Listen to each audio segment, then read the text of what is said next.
Hi everybody, this is Dee at Aloha Astro, and today is April 19th, 2019, and we're looking at a full moon in Libra this morning, moving into Scorpio as the day goes on. This full moon is occurring at the final degree at the very end of the sign, and let me just read through the forecast that I wrote for today. Full moon in Libra, Friday, April 19th, at the final degree of the cardinal air sign of Libra at 7:12 a.m. EDT, moves into the fixed water sign of Scorpio by midday, shifting focus from the dance of relating to the issue of trust and boundaries. With the moon opposing the sun in Aries conjunct Uranus in Taurus and also square to Saturn conjunct Pluto in Capricorn, an awkward T-square of defensiveness and self-protection makes you cautious about new connections or endeavors until you test the waters, determine risk, and establish some trust. The social rituals of sharing a meal or a drink can open up an enjoyable channel of communication as the Sun-Uranus conjunction forms a trine to Jupiter in Sagittarius, and the moon is sextile to Jupiter as well. If you extend an invitation or ask a favor today and don't get an immediate answer or the one you had hoped for, don't give up. Try again. Mars in Gemini is downright squirrely in a square with Venus near to Neptune in Pisces. Yes, I mean no, well, maybe, I don't know, what do you want? And Mercury squared to Jupiter might make people enjoy the attention gained from being perverse. The ultimate question is, what is to be gained or what is to be lost, as you determine where you stand and what move to make. With Venus and the Sun both in final degrees of a sign, the feeling of what have I got to lose can lead to yes. As the moon in Scorpio tonight forms a yod with Mars and Mercury, share your schemes and secrets as you toast friendship under the pink full moon. And I found an absolutely amazing painting by, I'm not sure if I'm saying it correctly, Giordano Sali.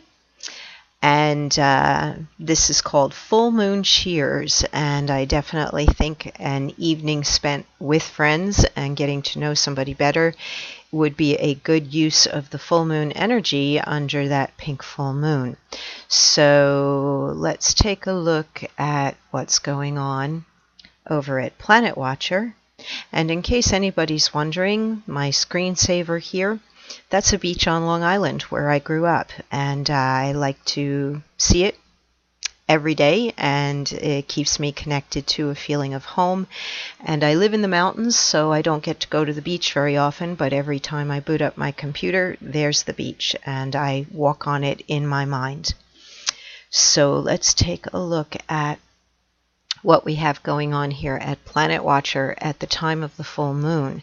And as we have both the moon and the sun at the final degree of signs, that is called the anaretic degree when a planet is at the very end. We also have Venus moving in toward that final degree within the next couple of hours, I believe.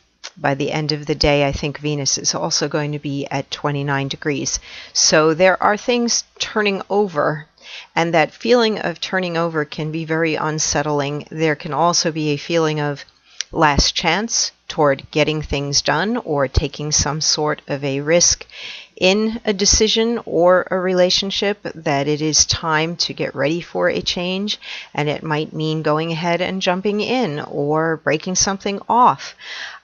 Relationship is always brought into focus at the time of a Libra lunation.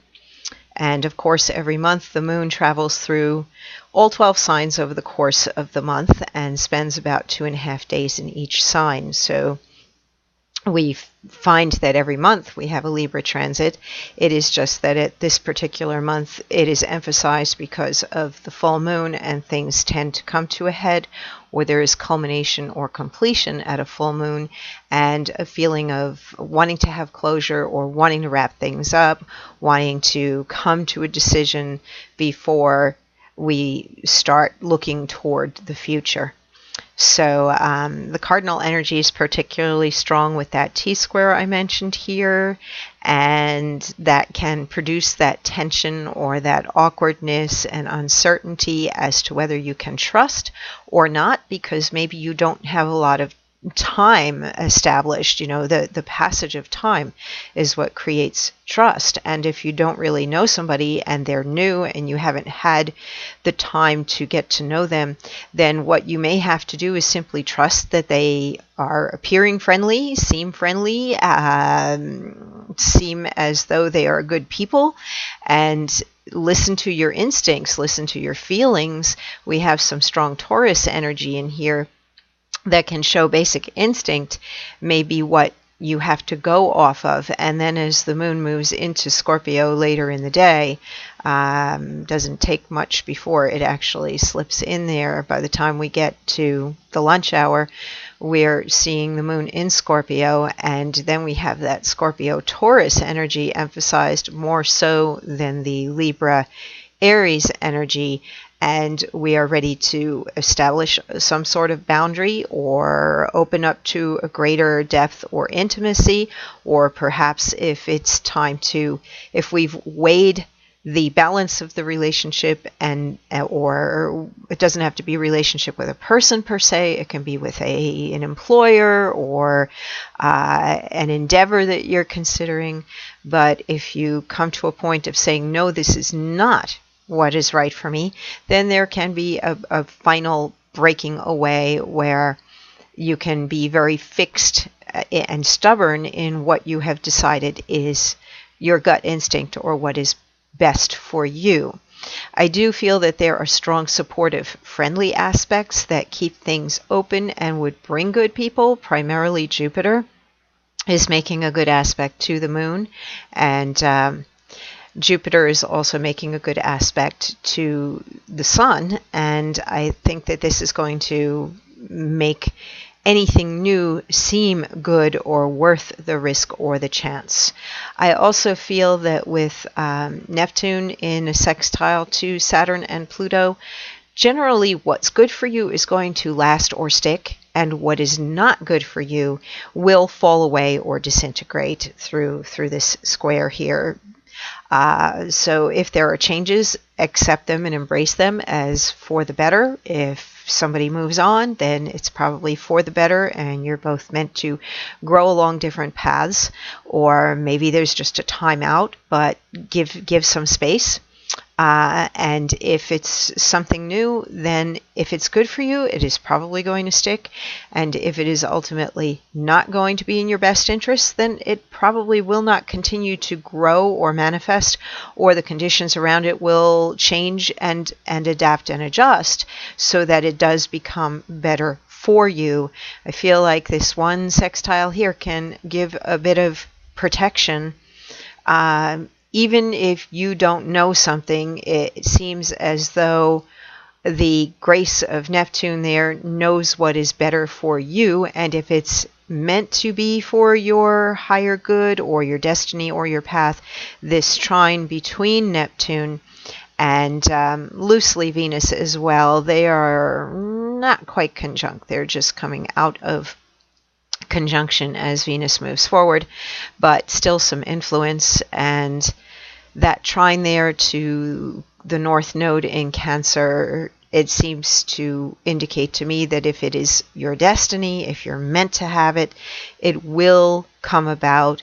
Maybe it won't be exactly the way you envisioned, or there may be changes that have to take place in order for it to manifest, but then it's going to work out. So I look at that sextile and that trine as it's going to work out. And we do have Mars. I feel like Mars is the loose, freewheeling planet right now, and a bit unpredictable, and it's making people cranky. That is the one thing that I've noticed people saying in the last few days, how irritable they are, how pissed off, how they're really in a mood. This is a lot of high energy, and Mars is physical, and Gemini energy is ruled by Mercury, the mind and thoughts and communication. And my goodness, my impatience with slow people out there in the world is just beyond normal, and I know it's Mars. So if you are finding yourself irritated with other people, or thinking that people are just acting childish, or maybe you're acting childish, blame it on Mars, and it will eventually, move on into Cancer over time. But for now, we have it smack in the middle of the sign, and it is making a square to Neptune. And one thing that a Mars-Neptune square frequently produces is tears.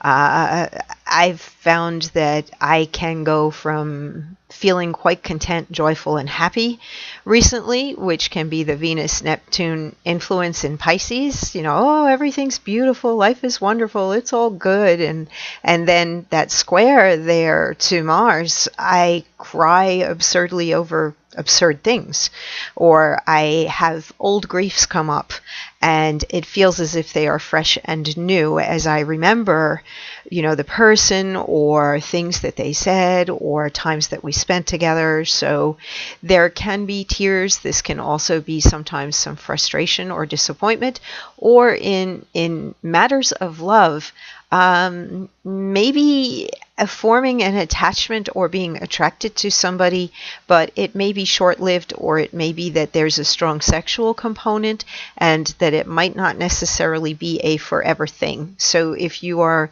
enjoying some new relationship right now, I would say don't get that hung up until a little bit of time goes by and you see what Mars produces. You may swing very back and forth or be in two minds about the relationship, or perhaps the person you are seeing or dating is also doing that kind of on-off stuff and not really being solidly there, and you might not be sure if they're really interested. Are they going to be serious, or are they just playing? Do they just want to be friends? So there can be a little bit of uncertainty in there. Now, Venus and Neptune in that sextile to Saturn and Pluto want something more established or want something more serious, but getting bothered here by Mars in a dual, mutable, more brotherly, sisterly energy keeps the commitment perhaps in the future at bay or not fully here yet. If you are already in an established relationship, then I would say get active, use that Mars energy, go out there in the world, and don't expect everything to come from your partner. Don't expect them to do all the pleasing or be super romantic or attached at this point. It's better if you find things that the two of you can do together that's going to build some memories in the years ahead. And maybe now it might feel more casual or friendly and not romantic, but later on that adventure or the fun or whatever it was that you did now will become a fond memory over time. So stay busy, stay curious, let new friends or people into your life. Don't have a great deal of attachment to an ultimate outcome in that relationship if you're in the early stages. And I would say give a little room for strange emotions within existing relationships, and that things are a little confused or unsettled, particularly at a full moon where our emotions are intensified and we have just a lot of energy all over the place. We have mutable, we have fixed, we have cardinal, we've got everything going on here, and multiple energies and planets changing signs all at the time of the full moon. So there can be more feeling of confusion or unsettled stuff in life than usual at this full moon.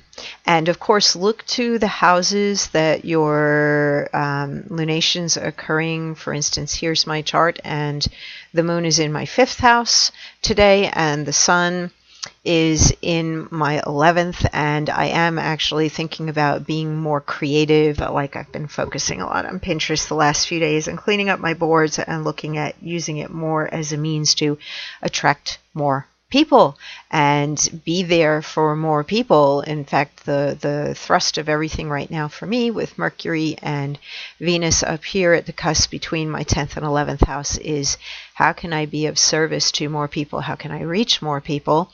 And some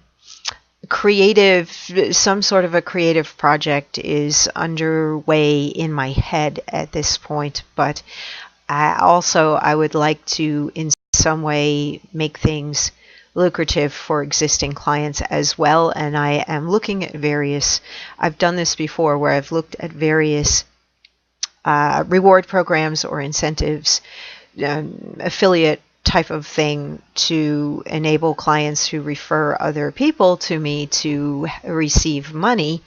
And ultimately what I have to do if I'm going to do that, and here's this 8th house, which is very money oriented in business, and I have a Jupiter-Saturn conjunction in there, so I always kind of have foot on a brake pedal, foot on a gas pedal, and slow sustained growth is the challenge for me, and sticking with things. I'm on my Saturn return. The reality is if I'm going to have any type of reward program for existing clients, that I have to raise my rates. So I've been sitting with that, and I don't know what to do about that. Mars is in my 12th house, and I do not think that until Mars comes into my first and I'm on my Mars return in the weeks ahead, that I'm going to move forward and actually take action. So it may be that I have another month to go before I get up to Mars in the first and Mercury and Venus on my moon in the 11th, and then make some changes and see how that affects business overall. But in the meantime, there has to be more creativity poured into areas and improvements to the website or how I offer things. So I'm looking at all of that. Jupiter on the cusp of my 7th house on the descendant, and going back over how I relate in a one-on-one way with people is something that Jupiter retrograde right now in the 7th is bringing for me. So if you don't know where this full moon is occurring and you would like to have me go over your chart and your time and location of birth, it's really easy to book a reading with me, and I usually am busier at the full moon time period because stuff happens in people's lives, it gets energy moving. But I do have availability on my schedule, and there is a schedule appointment button right at the top of my site. So let's take a look at the Sabian symbol for this full moon. Libra, 30 degrees. We round up from the 29 degrees 7 minutes to 30 degrees. 3 mounds of knowledge on a philosopher's head. The fulfillment of man's power of understanding at whatever level of existence the person operates. A true philosopher is a man who is able to understand, not merely know, the processes of life as he comes to experience them directly. He is the man of wisdom, different indeed from the man of science. For while there must be knowledge before understanding, knowledge alone can be both barren and destructive of wisdom. That is true. That's a particularly interesting statement there. Sometimes knowledge alone can be destructive of wisdom. This particular symbol refers, of course, to phrenology, which is usually considered a pseudoscience. That's lumps on the head, but may provide significant indications. Number 3 always indicates a state of completion. The symbol implies a fulfillment of philosophical understanding, which obviously has nothing to do with academic degrees or the writing of successful treatises on abstract concepts. This all resonates for me with Jupiter and Sagittarius energy, actually. The number 3 is Jupiter ruled, and philosophical understanding or the seeking of knowledge and information is extremely Sagittarian 9th house. I feel like Jupiter is just like Mars right now. Jupiter and Mars are interesting players in the heavens at this point in time. They're keeping us focused on the journey of discovery, rather than getting stuck or hung up on things that we might consider to be absolutes, and they are keeping us seeking or questing, and keeping us friendly as well. So let's see. The fifth stage symbol is the last of the Libra series. Understanding and wisdom develop in terms of the life of community and through experiences provided by interpersonal and group relationships. Cultural factors are always involved, even though true wisdom transcends cultural values and is rooted in the essential nature of man. What is at stake here is a holistic approach to knowledge based on universals. Again, there's the ninth house type of energy is about people from other walks of life, foreign travel, wisdom from philosophy, religion, other beliefs. And this is very much what this seems to be saying. So I find it interesting that at that final degree there of Libra, there's a Sagittarian ninth house overtone. And I do think that keeping our minds open is one of the most important things that we can do at this point in time, with all the confused energy that is going on. And Mars in Gemini by transit will definitely give you the opportunity to possibly have conflict with people, or have something new come up into your awareness that is very different from what you are comfortable with or know about, and suddenly you are learning something new because somebody new presents themselves to you, and they come from a different background, a different walk of life. They know things differently than you do, and keeping your mind open and communicating is an important thing to growing along with the transit of Mars in Gemini right now and Jupiter in Sagittarius. So your growth comes even through conflict, even through the differences, or the I guess the friction, the rub that those planets can bring along with the growth. Stay open, keep your mind open. So that's it, and be very careful at this full moon, because by the time we get into the evening and there's indication that there may be socialization and possibly, a release of tensions through a little bit of partying. It's the weekend. Please do not drink and drive. Moon in Scorpio transit on a monthly basis. Pay attention, listen every month, and you might notice that there seem to be more sirens when the moon is in Scorpio. It brings out the weirdness on the road. So be safe in your travels and have a great full moon in Scorpio, Libra/Scorpio. It's raining where I am, so I probably won't get to see it in the sky tonight unless it clears up. I hope you get to see it. The moon was beautiful here last night.